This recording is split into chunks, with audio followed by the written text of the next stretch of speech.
welcome to episode 1 of Social Reset's weekly podcast. I'm David Mitchell. Welcome to our show. I'm here with Dave and D. And we are the 3 Ds. Very classy. Yep. So last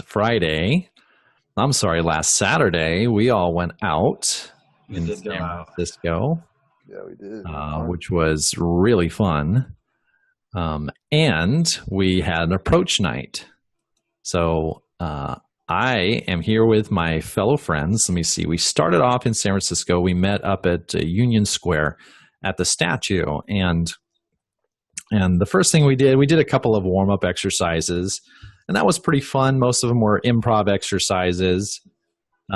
We had my friend P show up. I'm loving all these acronyms here. There's D, D, D, and P. That's to me, that sounds like a great group of guys. DDDPs. Nothing sketchy at all about DPs. Nothing sketchy. The triple Ds, don't forget. It's a triple DP. Triple DP. So it started off pretty well. I thought it was a really great night. It was great to have the 2 Ds there, and my buddy P showed up. And we started off having a couple of exercises, did a couple of warm-ups. We said hi to a bunch of people. We did some on-the-site improv, which was a lot of fun. The idea was to get everyone in a playful mood and get everyone kind of loosened up. And that seemed to work pretty well. How did it work for you guys? For me, this is D, by the way. For me, I learned a lot, to be honest, and just like saying hi, and there was like no obligation for feeling rejected. That really helped out because of the exercises we did before. And it kind of got me into that mindset of just like not caring.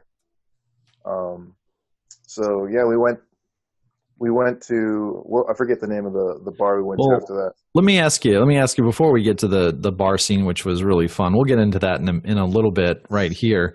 But one of the exercises that we did was specifically about rejection, and the purpose of the exercise was to practice rejection itself. How did that land on you, D? To be honest with you, it really didn't bother me much. Like, I even kept telling you, man, you could do a lot better than just say, no, I don't think so.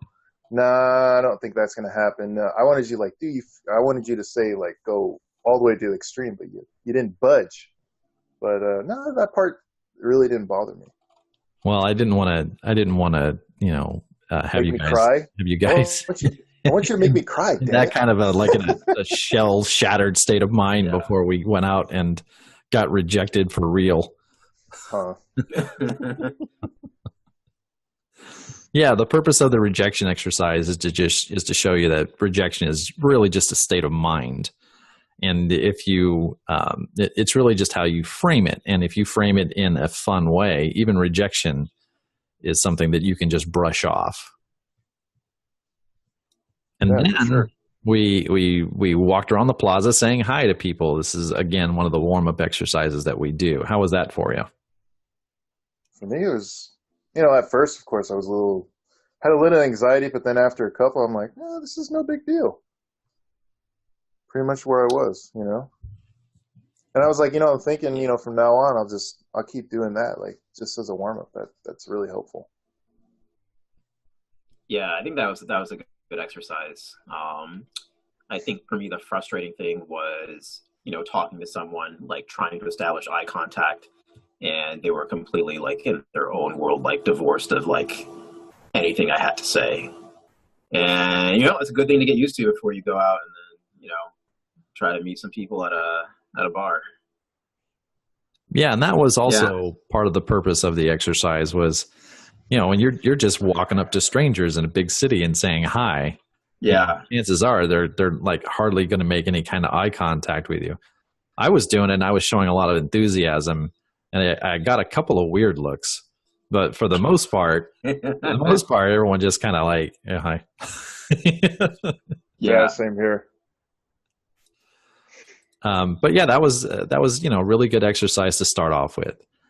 And then we all huddled back up again, and we played a little bit of Yes and, which I really like the Yes and game. And I think that whenever you go out, it's a good frame of mind to be in, yes and.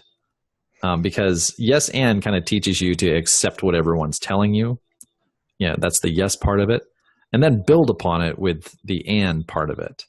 So for me, that's a good frame of mind to be in, because you want to, you don't want to necessarily, when you're first meeting people, especially strangers, you don't want to be in that frame of mind where you're rejecting everything they say. You want to plus them, give them positive things to think about. So how did you guys enjoy the yes and exercise?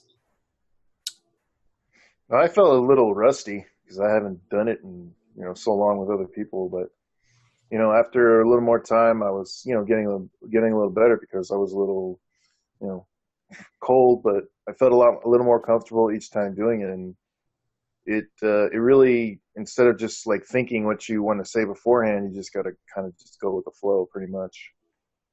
Mm-hmm. Yeah, I liked it. Yes and is something I've been working on for the last few months in improv, because my default state is actually no but. So yeah, it was a fun game. I liked it. It is a pretty different state of mind, right? Very different. Definitely. Yeah, because we are used to no buts. That seems like it's the societal norm, is to say no, but as opposed to, oh yes, and that tends to build a lot more energy. So I'm seeing that Bruce has joined us. Bruce, are you there?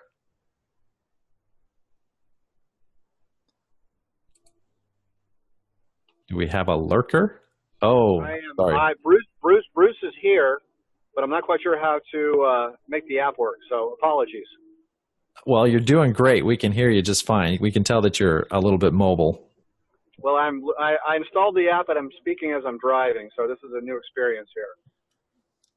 So Bruce was our pseudo coach last night, or on Saturday night, and I think you did a great job.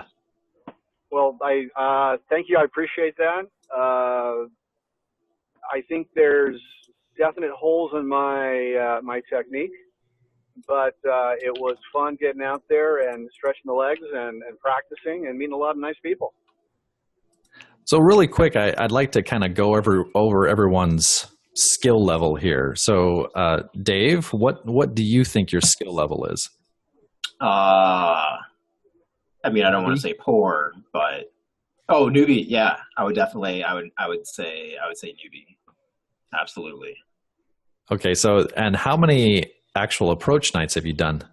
So I've done 2 approach nights. Both of them have been with Dave and one of your coaches. Yeah, so I've done 2. Was the first one more difficult than this one? So the first one was more difficult, but I would also say it was more successful, so to speak. So yes and yes. First one, I was definitely being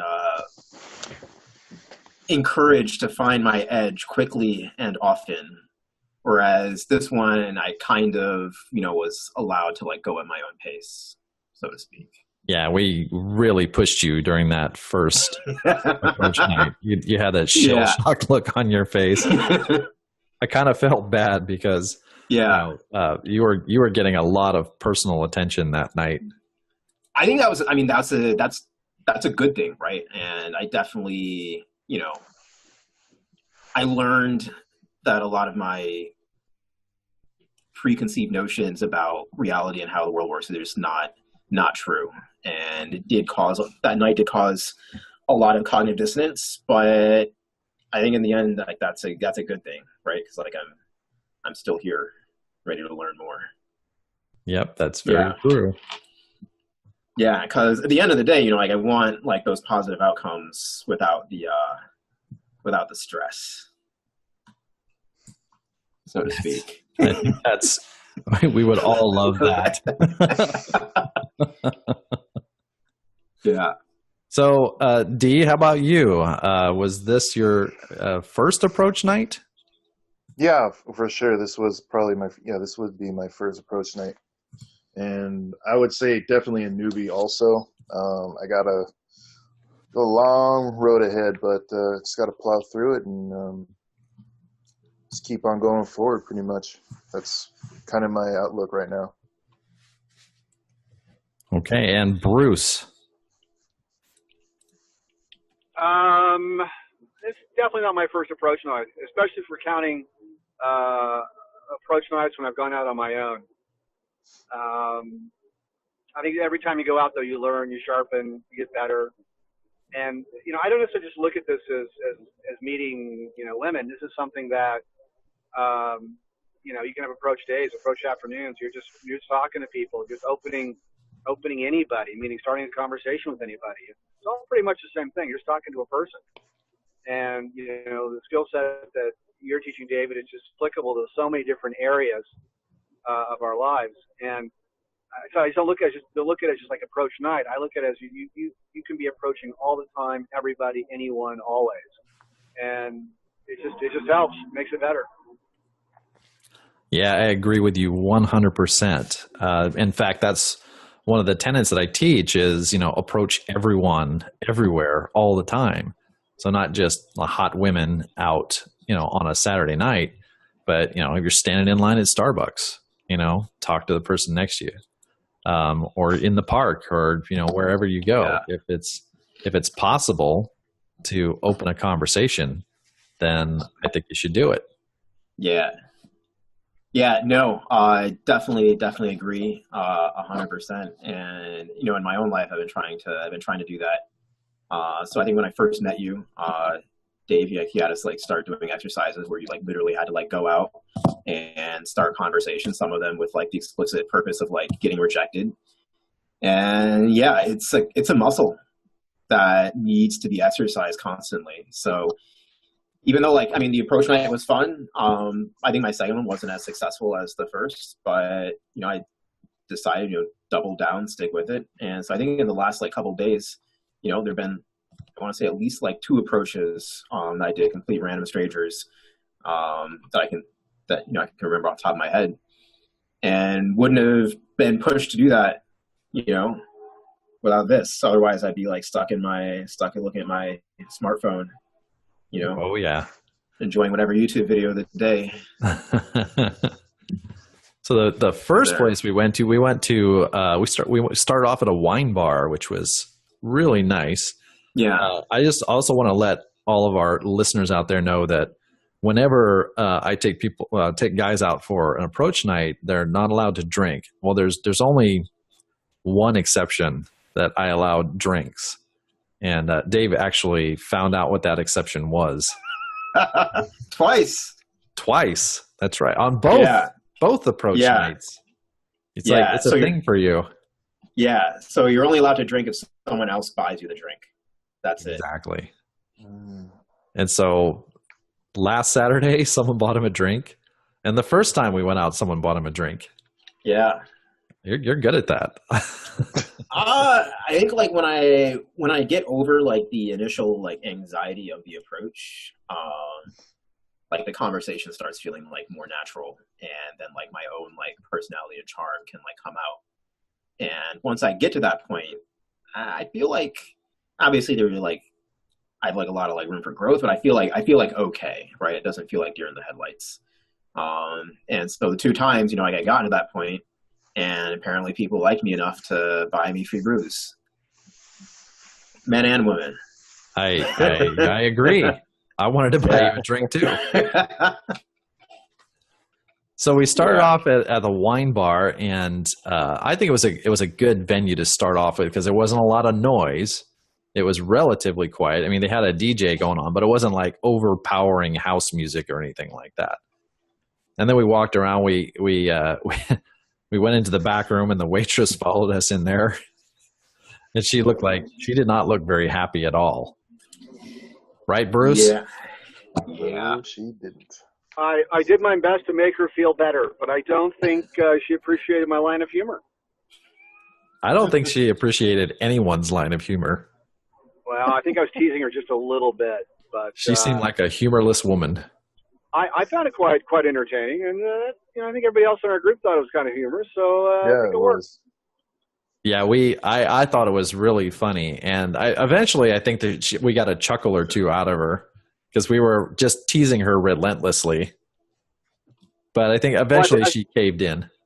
Well, I think when I said, we had the room reserved for 25 people, they'll be here in a couple of minutes. Why isn't it set up?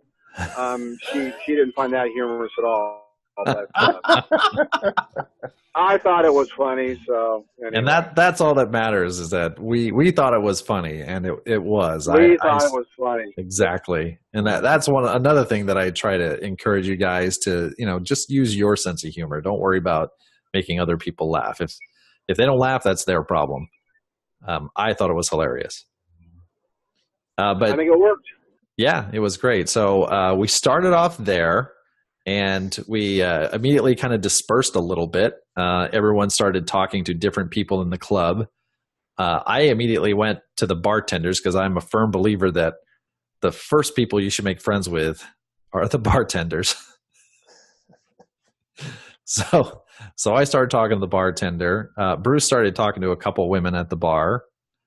Dave started talking to a woman who I eventually came over and spoke to as well. Yeah. She seemed pretty icy. Yeah, she was a little bit of an ice queen, unfortunately. But at least that was like one approach, right? It was one. Yeah. It was your first one. It was like, ooh, gotta get that one over with. And Yeah. that's tough when your first one is not necessarily very open and friendly to you. Yeah. No, I mean, yeah, she was frigid, but that was more like her energy and her demeanor. She never said anything like outright like mean or like get away, you pervs or whatnot. Well, I approached her. I approached her as well while you were talking to her, and I winked a little bit. Yeah. And yeah, she was an ice queen for sure. Yeah. Yeah. So I don't know. There wasn't that much banter in the conversation.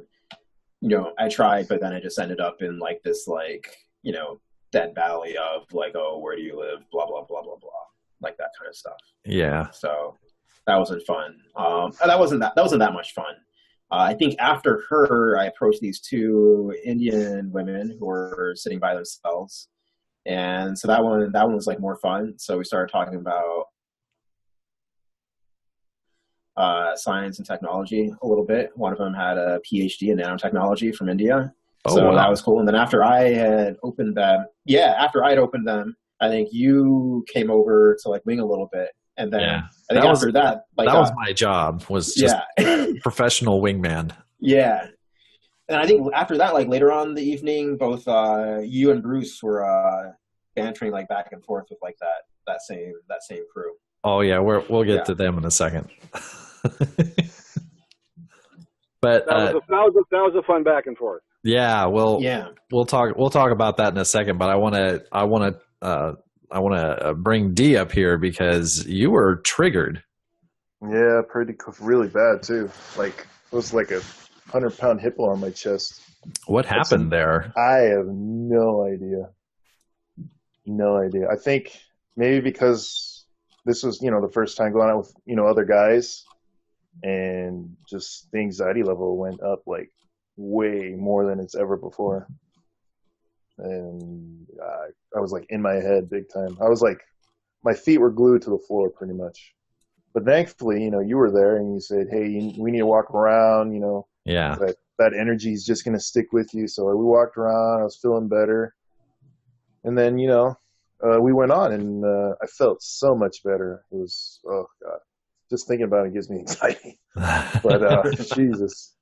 I felt a lot better after that, for sure. And then we were, you can go on with the story with the birthday group, I think it was. I joked around a little bit. I wasn't up front on the contact, but, I tried to get into it as much as I could. Yeah, I think it was we got you moving, and that was the most important thing. Was because if you sit there and you're having anxiety, or you stand there, the anxiety is just going to get worse. It's just going to keep building because you're storing all that energy in your body. And so it has no place to go. So it just builds up and it ends up just locking your limbs in place and you can't move. You can't do anything. I mean, you're almost literally frozen. So that's why we moved around a little bit, and you could probably tell right away that was moving that energy. Mm-hmm. Yeah, for sure. Getting it to get out of your body a little bit. And eventually, I mean, the breathing too helped also. Yeah, definitely breathing helped out. And eventually, I got you talking to the bartender. It's like just do easy stuff. Yeah, if you're triggered and you've got just a ton of anxiety, just lower your expectations and just, hey, I'm going to talk to the waitress or I'm going to talk to the bartender. Something to kind of to let that energy pass through you. Okay, and so then after we messed around with the two Indian ladies, so Bruce and I decided to approach some very, very attractive ladies at the bar. And Mr. Bruce. Yeah, they were they Vietnamese? I think she was from Vietnam. It could have been. They were extremely attractive. I know that. Yes, very, very, very, very attractive. And it was a fun back and forth we had going. That was a lot of fun. That was great banter. Really good banter. Oh yeah, there was a lot of. I mean, I like going out with Bruce because you can tell he's got some experience. And someone's got to mute their phone. They're going to miss their train. So it's good because Bruce has some experience, and that we can play with the banter back and forth. And we were totally playing a role with those two. I think David. What was the game we were playing? We were doing an old pickup game. Yeah, we were doing an old pickup game, the jealous girlfriend pickup game, where Bruce was. Go ahead. Yeah, I think I was saying that the picture's under the bed, and you were kind of upset about it, and I thought it was no big deal. And what do you ladies think? And just took it from there and just played off of their responses. Yeah, we had them laughing pretty good. We definitely had them laughing pretty good. We did. And they had opened up. And I remember David had tried to walk up and talk to me too. I tried Crash and Burned. I just felt like this wall of negative energy. And that's you can't feel bad about that one though, because that's a really hard approach, those two, and you really needed a team effort on that one. Yeah, that was a tough approach. Yeah, we kind of threw you to the wolves a little bit there. Good experience though. Yeah, and that's kind of like that's the mindset I'm trying to like get into for all of this, is that it's experience building, it's skill building, it's muscle building, and to try to be like outcome independent, so to speak, of what happens with like each individual approach, or even with like the entire night. As long as like I get in the arena, as long as I get experience, and as long as I'm learning, then like have that be like the metric for success, and not like, oh, did these people like what I have to say? Yeah. Every time you go out, you're building that muscle, and I equate going out on approach nights to going to the gym. You can't just expect to go out, the first time that you go out and go grab the 100-pound dumbbells and start, doing incline presses. You have to build up to it. You definitely have to build up to it. So that's why I want you guys to keep going out as much as possible, because the more you go to the gym, the better you become. Yep. Well, and also practice opening, as David said, when you're in line at Safeway, or when you're, talking to whoever. opening anyone is building that muscle memory. Absolutely.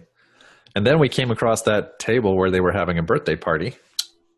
Yeah. That was fun. I gotta say, before you guys continue, like, oh my God, like some of those women were like drop dead gorgeous. They were absolutely gorgeous. Oh, they're cute.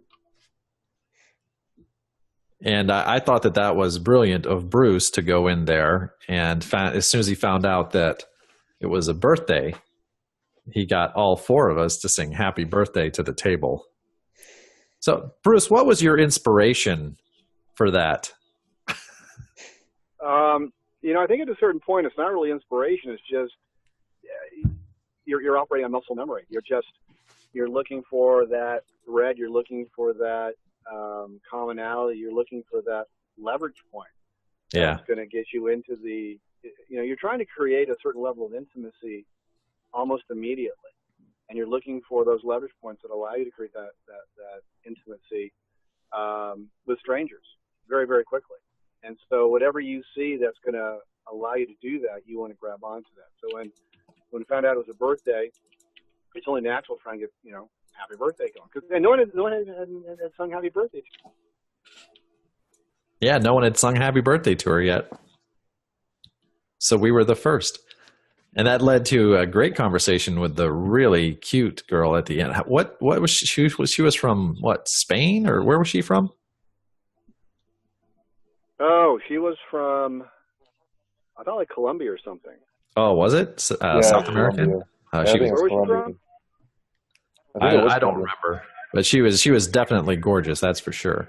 Yeah, definitely married, unfortunately. But it was still fun. It was still fun.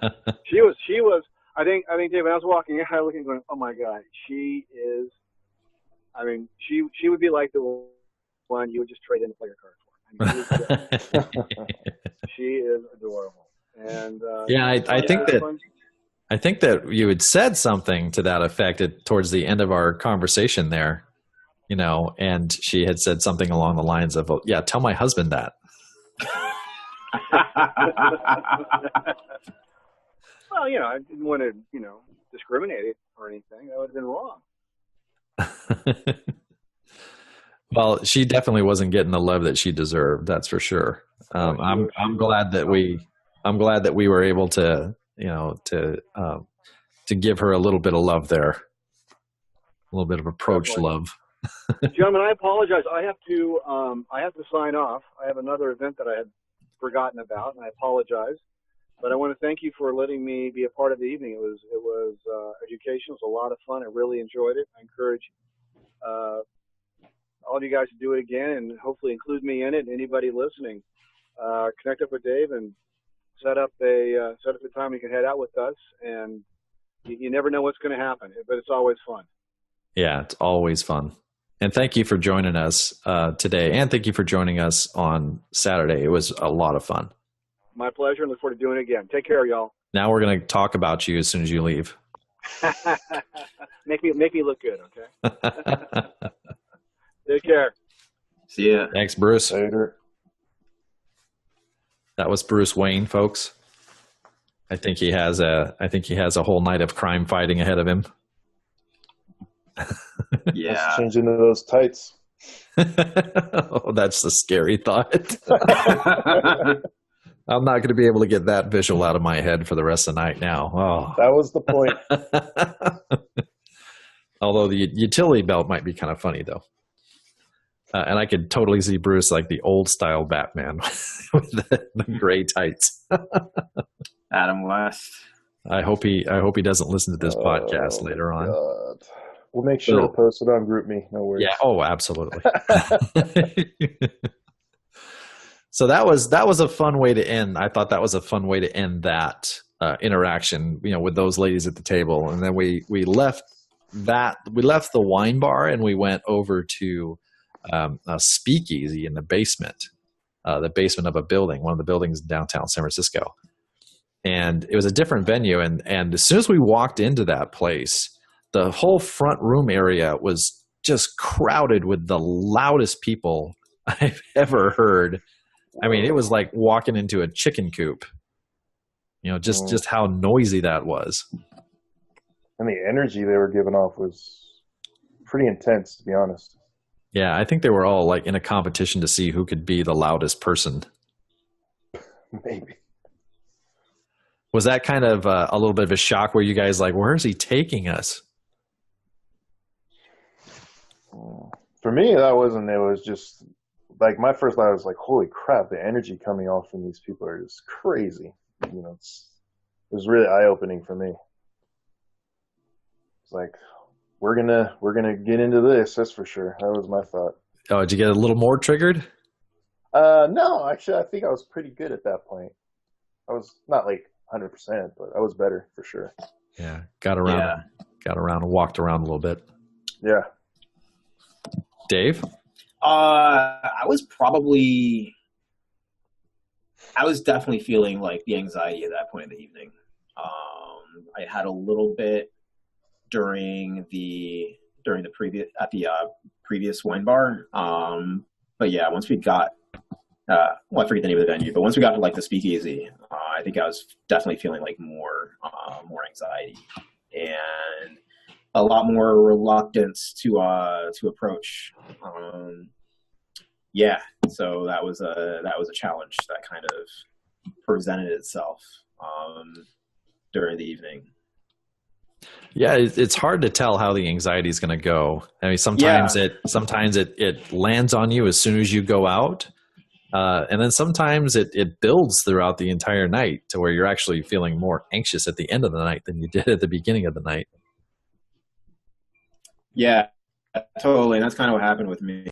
It seems like D went the opposite way. He started off anxious, and then it kind of went downhill.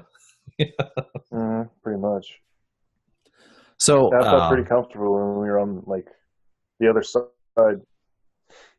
Yeah. So what did you guys think of the speakeasy as opposed to the wine bar?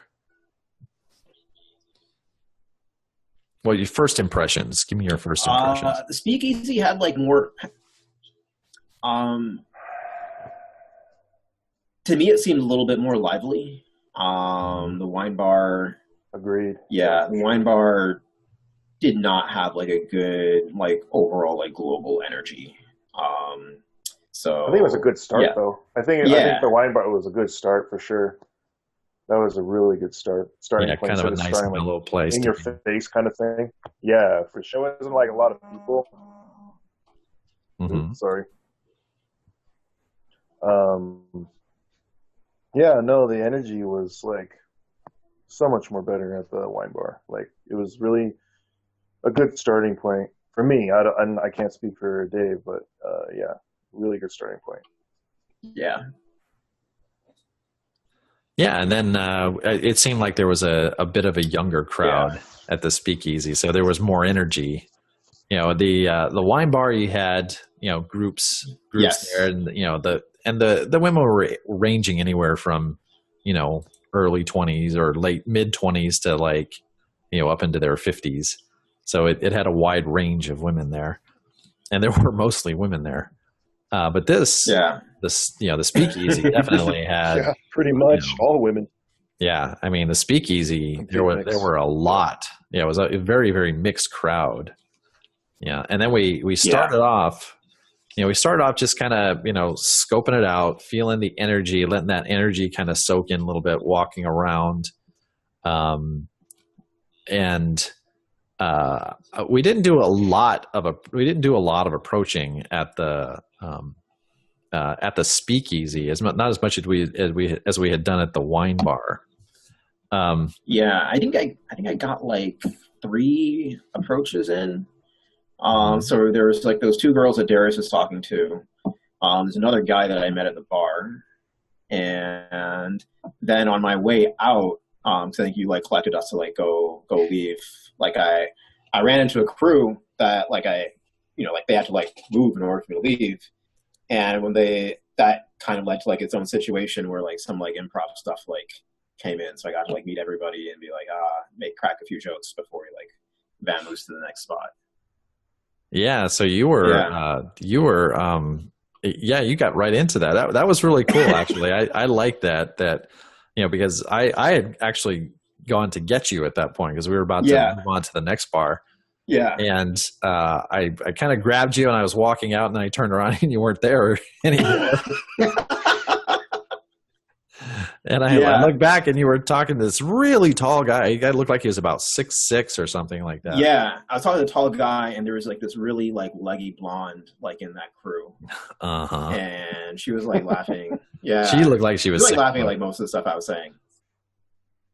Yeah. Well. Oh, she was laughing at pretty much everything you were saying. Well, you're a more or fun guy. less. Yeah. I can be. But yeah, so what happened? So when they parted, I was like, "Oh, so you're rolling out the red carpet for me?" Like, thanks. Oh, nice one. Yeah. See, it just starts coming. Like when you, Yeah. when you start getting into flow, when you start getting into flow, then it just pops out of you. That's the good thing about being in state, is that you can be fun and playful pretty easily. Yeah. So D, you were. Oh, sorry. Yeah. Go ahead. Go ahead. Finish. I was gonna say, like, so they started laughing, and then I, asked like, "Hey, like, I'm Dave. What are your names?" Blah blah blah. I had a brief conversation. I was like, my friends are waiting for me, but have a nice evening. That was nice. That was a nice moment. Where it was like, oh, like it just spontaneously like happened. Yeah. That's when things are going really well, when it just starts spontaneously happening. So D, you were not approaching it first. We had a good conversation because we were talking about the energy and talking about anxiety. But you it finally subsided for you as we moved around a little bit. And it got to the point where you were okay to approach a couple of women. And I gave you permission, said, go right ahead. Yeah, I was talking to Megan and Justine for it felt like, I don't know, 10 minutes or something. And of course, David came in and we were just, I was, it's not going through like I wanted it to, but I tried to be playful and banter as much as I possibly could. I did pretty well, I thought. I had fun, and I was, touching a little bit shoulder. I put my hand on Megan's shoulder a little bit too. Mm-hmm. But at first, what was funny was Justine, like, oh no, we're okay. I was like, oh, again, the brush off. That was my first. I was like, okay, whatever. I was going to turn around, and then she initiated the conversation. I'm like, oh, okay, cool. So it worked out. Yeah, you were over there probably more like 20 minutes. Oh, was it 20 minutes or like 10? Yeah. Okay. You guys were over there for a long time. And I sent Dave over to wing you. That was like your first experience as a wingman. Yeah, it was a lot of fun. Darius had created like a good bantery environment. So yeah, I enjoyed it. I think at one point, I think one of the girls like mentioned something about like a boyfriend. Yeah, Justine had a boyfriend and whatnot. Yeah, but I just started using that to like make fun of her. So just a little bit. Just a little bit. And him. You're doing both, actually. Like, I was doing both. You're like, both. haha, Megan's got a boyfriend. Yeah, pretty much. Pretty much. Yeah. No, it was like one of them said, yeah, she was like, oh, he's like studying to be like a family medicine physician. I'm like, family medicine? So what, he's like allergic to money? Yeah, and I could just like, I think I might have like hit like a sore spot because like she just like hung her head a little bit. Oh. And she was like, oh, I want to support him like no matter what he does. And I was just like, 2 words, radiation oncology. Oh. Cash out.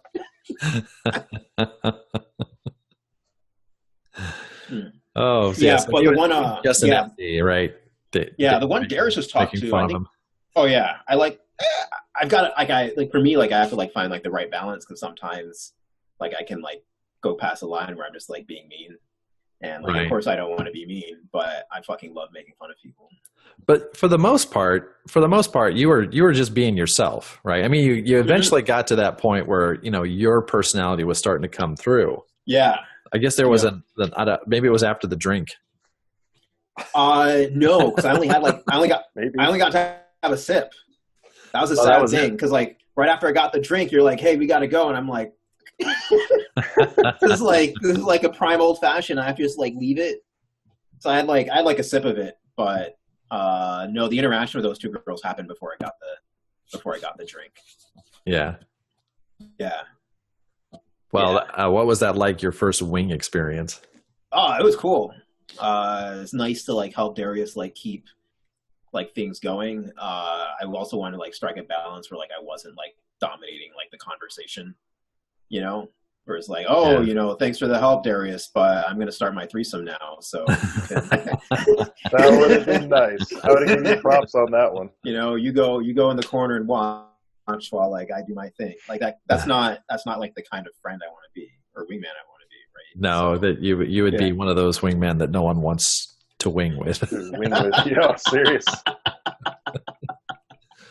yeah. You know, I think winging can be fun itself, you know, because you can really, you can really up the energy. A wing can come in and just totally change the entire energy of the group, send it off in a different direction.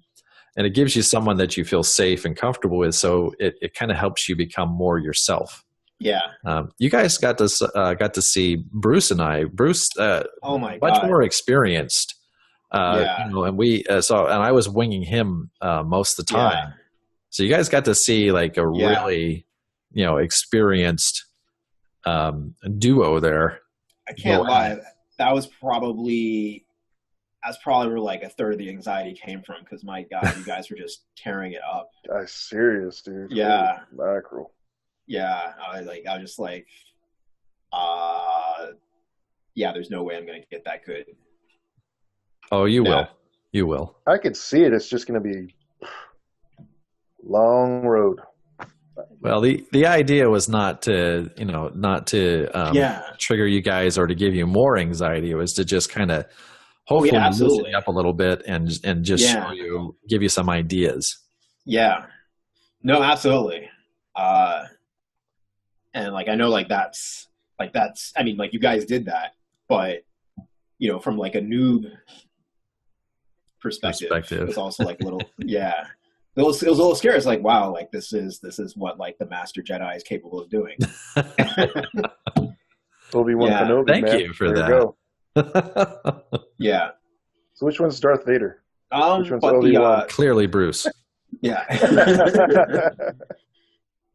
Yeah, but the nice thing was like, like you made a point to like make sure like we weren't just like watching with like our jaws on the floor, and B, like after like those interactions that you had, like the purpose for us like was like instruction, right? So like you told us, or else instructed us like, hey, here are like the key things that we were doing to get started, and then like keep it going. Yeah, I think we did a pretty good job of breaking it down for you guys and kind of just showing you what the conversation points were and how we invited them into the conversation and how we got them. We use an opinion-based opener for them, and that I mean, everyone has an opinion and everyone wants to share it. Yeah, but I noticed a lot of different openers that you guys were using, and a lot of it were just like circumstantial. So at the wine bar, there was I noticed maybe like at least twice that you're asking people like, hey, is that a rosé? How is it? Like, oh, what country is it from? Like, oh, Italy. I love Italy. Oh, and then like Bruce would come in and be like, oh, like what's your favorite part about it? Do you even know where Italy is? It's like, oh yeah, it's that country next to Bolivia. Yeah. Yeah, we were definitely using exaggeration a lot. And I encourage that. I encourage exaggeration. It's always fun to do that. Yeah. I think there's like a theme. It's like, what do they call it in improv? Like heightening, heightening or exaggerating, like whatever you're doing. To sort of make the scene like more entertaining. Yeah, I highly encourage all my clients to go out and take improv classes, just because it'll teach you so much. I mean, the guys that have taken improv that I take out into the field, it's clear that they have an advantage, right? Because they've actually practiced, going out and responding to, just everyone's state of mind, everyone's energy. So they kind of have an unfair advantage, in my opinion. I signed up for September, so you signed up right on. Yeah. So then, we wrapped it up at that place, and then we just kind of walked around, and we were dudes for a while. Yeah. I kind of enjoyed that part. That was the part where we just got to hang out and and just kind of talk about all the stuff that we were doing. And Yeah. D, I think you did great with those. Was it Megan and who else? Justine. Megan and Justine. And then we left the place, and then we went up to a rooftop bar, which was surprisingly dead. It wasn't. I mean, it was weird because I've been to that place a lot, and it's always jumping until 1, 2 in the morning. And like the last 2 times I've been there, it's been like just almost completely dead. But that was a little bit of a tougher environment because there wasn't much going on. And we were kind of wrapping up anyway. It was getting towards the end of the night. So go ahead and sum up for me, guys. This was, Dave, this is your second time going out.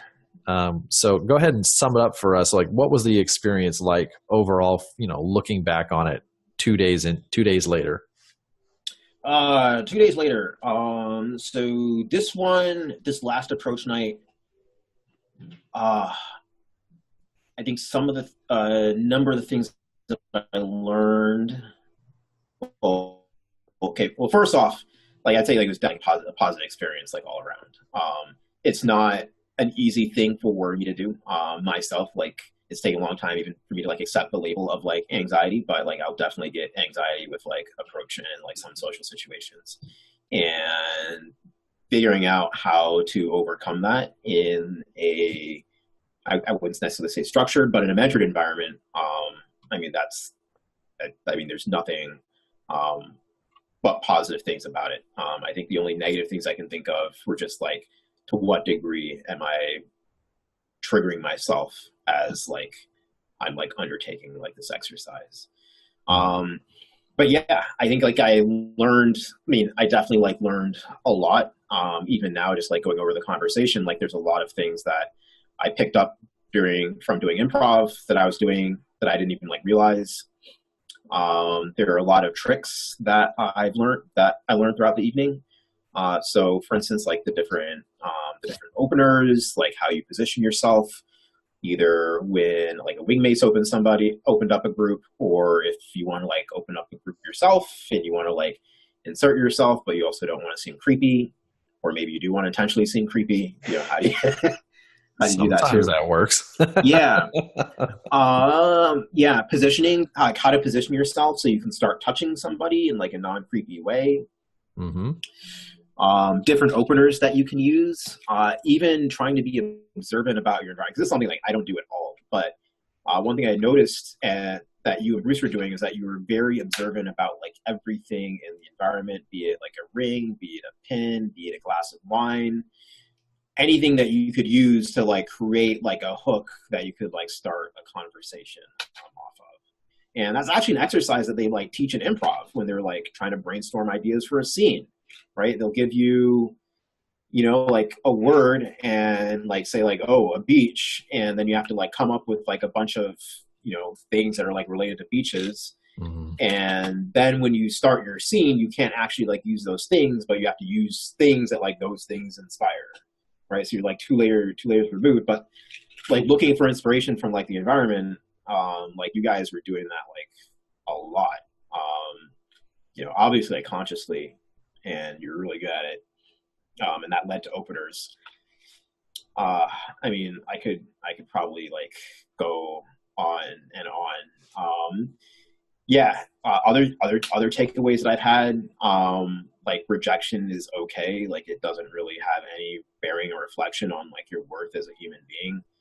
You get rejected and the world moves on. If somebody doesn't want to, I think you said it at the end of the evening, is the way you view every approach is that you're giving them a gift, right? You're giving them the gift of your time, your attention, your company, your conversation. And in that mindset, if they don't want to accept the gift, then why should you really feel bad? You're trying to give them something. Not being in that mindset, also not being intimidated by the number of people in a group. I think you said you don't even like pay attention to how many people are in a group before you go up to decide to start talking with them. And honestly, like that's, I mean, yeah, it happens when you're trying to like meet women, but like for me, like I have to go to professional conferences.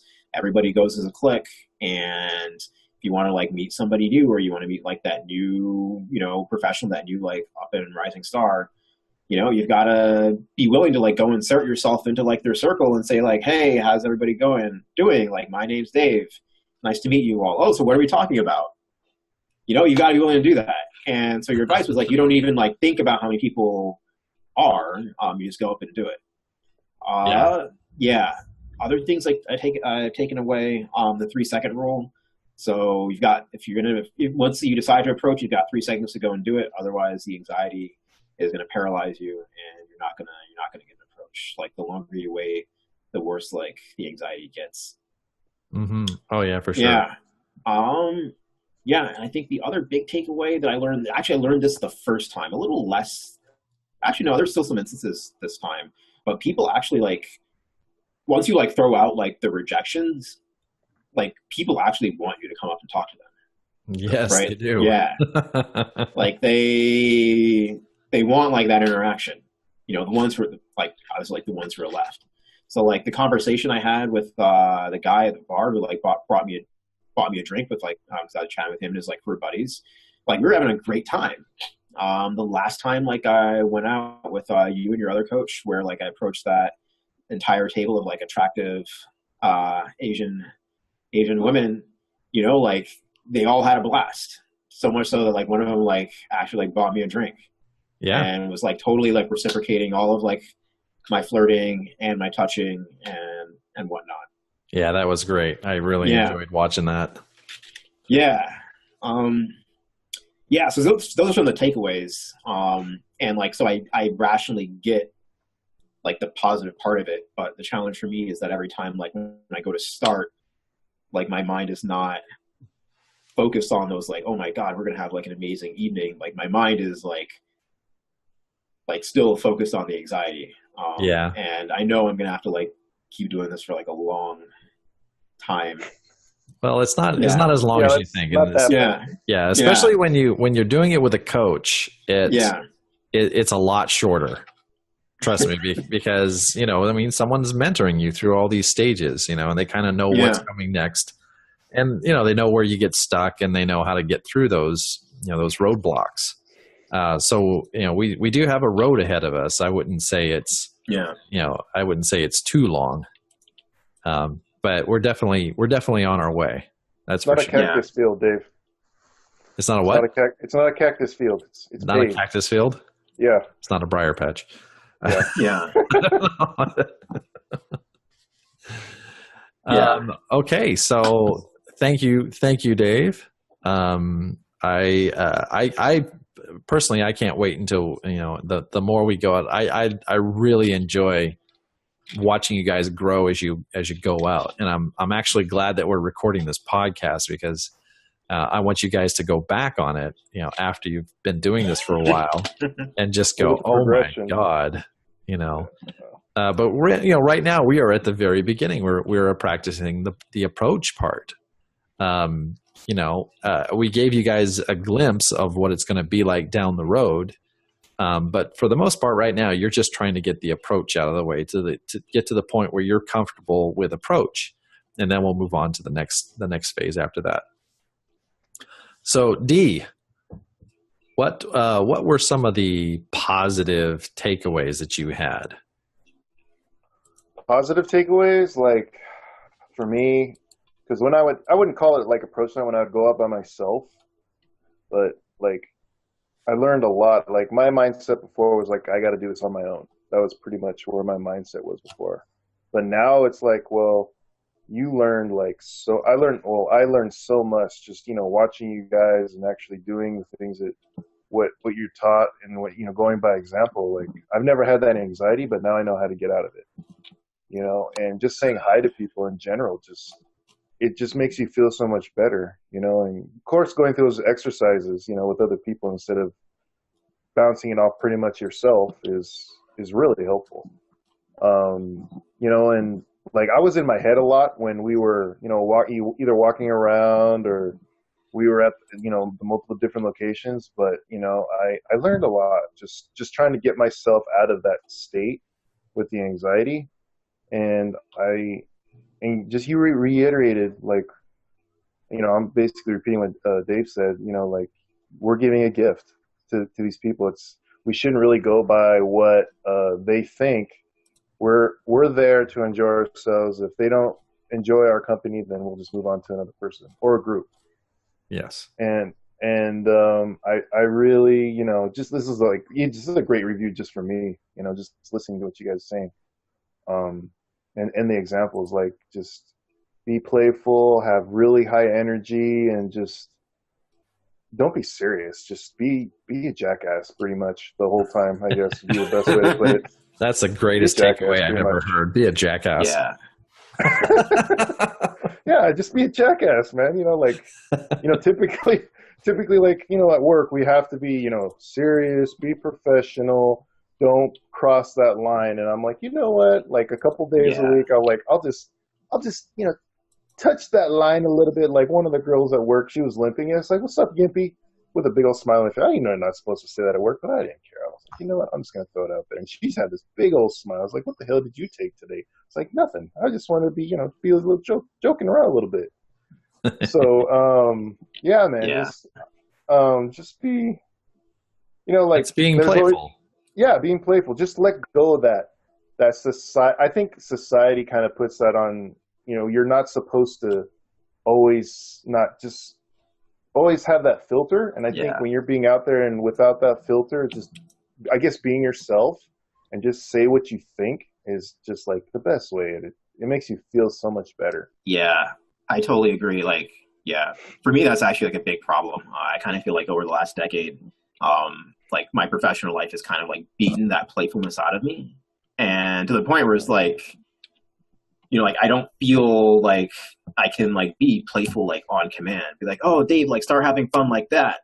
And it's like, I kind of forgot what fun feels like this week. So like, I can't do that. But that's where things like, improv helps. That's where things like the approach nights help, where you can actually like go out and, kind of be yourself and self-select like the crew of people who, are going to be okay with that. Yeah, absolutely. That's another thing I'm trying to teach you guys is, playfulness and having fun. Because I mean, really, in my opinion, that's what life should be about. I live by the 80-20 rule. So to me, life should be 80% fun and 20% serious. It's not always like that, but that's what I strive. Striving for it, though. Yeah, that's what we should strive for. So, I encourage you guys to just have fun. Just do the things that you find fun, because it's going to make you a more playful person. I love the improv classes. Sometimes I'll just, like go, skating in the park or something like that, just to have some fun and just to kind of mess with some people. It enriches your life, makes everything so much better. And I really enjoyed going out with you guys. I get a kick out of it because, just to see the development that happens with you guys is just awesome for me. And I know that it's, I know that there was a lot of anxiety that was building up for you guys. And I hope I helped you out with that a little bit. But I definitely, I always encourage that, if you can go out with a coach or at least a group of friends, that you can get some kind of feedback from, that's always very helpful. They can, they can kind of show you, like things that you don't necessarily see. So what I would like to do with this podcast is I'm hoping that part of it's going to be like documenting your guys' progress. And we may gain a couple of people or, may lose a couple of people, but but I kind of I really want to document this process and so that people can kind of see what it's like from the very start.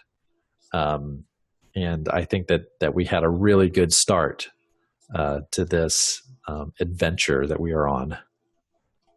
Okay, so I'm about to wrap it up. Do you guys have any burning issues that you want to get out there, or anything that you want to mention before we sign off? My Tinder's still blowing up. So, like, on top of like all this like approach stuff, like I don't have time to like, I don't know, like look into like every match that I get. You don't have time for dating, right?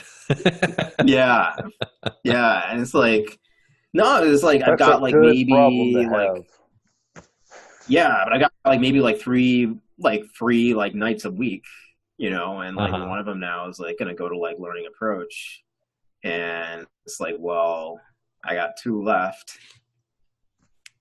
That actually brings up a great point. I mean, you are dedicating, at least one night a week to approach, and that's really the only way that you're going to get good at this is by dedicating some time to it and sticking with it. And if you like, oh, sorry, go ahead. You broke up a little bit there.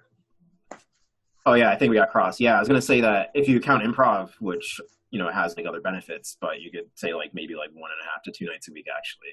So yeah, I have known this has kind of like been like a deficit for most of my life, and I'm fortunate enough for like the next year or so to be able to put some time into it. So, you'll make amazing progress over a year. You'll look back on a year and just go, wow, how did I get here? How did this happen? Yeah. So, D, any burners you want to get out there? Is your Tinder blowing up? No, it's not building. I deleted my profile, like you said, and then I'm just been scheduling other things going on too, but nothing really. I'm really looking forward to going to another approach night, to be honest. That's what I'm looking forward to. Okay, well, we're going to do it again really, really soon. Just to clarify on the Tinder thing for our listeners, I told you to start over again. So, right. So the first thing you need to do is delete your account, and then, do a couple of more things, which we'll talk about. And then you're just kind of rebooting it. Correct. So, you're in the process of doing that right now. Correct. Okay. So, if that's all, then I'm going to call it a wrap for this podcast. Podcast number 1. This is going to be epic one day. I just can't wait. So thanks for joining us, and we will speak to you next week. Goodbye for now.